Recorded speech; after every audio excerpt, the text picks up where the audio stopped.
আবুল কালাম নামে এক ব্যক্তি তার নিজ স্ত্রীকে ধারালো অস্ত্র দ্বারা কুপিয়ে থানায় এসে আত্মসমর্পণ করে।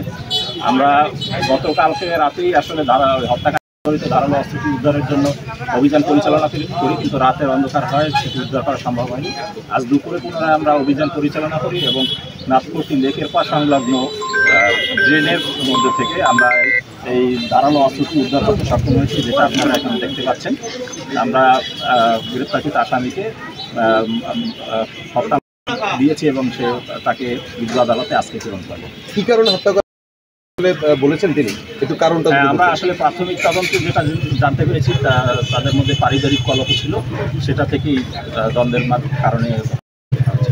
কতটি আঘাত করেছেন এই ছুরি দিয়ে আপনারা সুরতাল রিপোর্ট বা আপনারা তার গায়ে আসলে অনেকগুলো আঘাতের চিহ্ন ছিল, দাগ ছিল। তার মধ্যে মুখমণ্ডলের আঘাত সবচেয়ে বড় এবং পেটের উপরে আঘাত এবং গলায় একটি আঘাত ছিল, যেটার কারণেই ধারণা করা হচ্ছে যে রক্তক্ষরণে তার মৃত্যু হতে পারে।